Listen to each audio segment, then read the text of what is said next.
शहर से जल निकासी के लिए जिन 3 एसटीपी योजना के पिछले 2 सालों से सपने दिखाए जा रहे हैं, वह बुडको की नींद की भेंट चढ़ गई। सीवेज ट्रीटमेंट प्लांट की इन योजनाओं पर मुकम्मल काम नहीं हुआ। 2 एसटीपी के लिए 2 साल में जमीन की पहचान नहीं हो पाई और तीसरे योजना में 2 सालों में मात्र 800 मीटर तक नाले का निर्माण हो सका है। जल जमाव से शहरों में मची त्राहिमाम के बीच बुडको के पास अब सफाई के लिए शब्द नहीं मिल रहे। शहर को जल जमाव से मुक्त कराने के लिए बनी एसटीपी योजना अब फंस गई है। शहर के पानी को ड्रेन के माध्यम से एसटीपी तक लाया जाना था और फिर वहां से उसे खेतों तक भेजा जाना था, जिसके बाद खेतों में पानी की कमी की समस्या दूर हो जाती।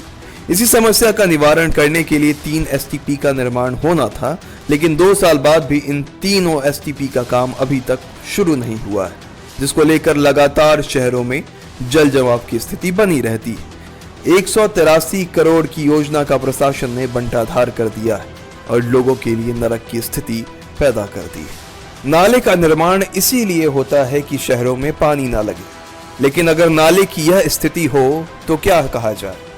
नाले को पिछले 2 सालों से इसी तरह बनाकर सड़ने के लिए छोड़ दिया गया है, जिससे ना तो कोई प्रशासन को फर्क पड़ता है, ना ही कोई पूछने वाला है। लोग कहते हैं कि शिकायत करते हैं, लेकिन कोई सुनवाई नहीं होती। अब इस नाले को देखिए, ये मिठनपुरा नारायणपुर रोड का नाला है। यह नाले को देखकर आप क्या अंदाजा लगाएंगे। नाले में छड़ लगा है। छड़ इसलिए लगा है ताकि नाले पर स्लैब ढाला जा सके, यानी कि नाले को पूरा कवर किया जा सके। लेकिन शायद नगर निगम नाले पर उस स्लैब ढालना ही भूल चुका है। अब उसे कोई याद भी दिलाता है तो वह इसे इस सोचकर टाल देता होगा कि साहब, नाले को ढकने की क्या जरूरत, हमने छड़ डाल दिया है, वही नाला काफी।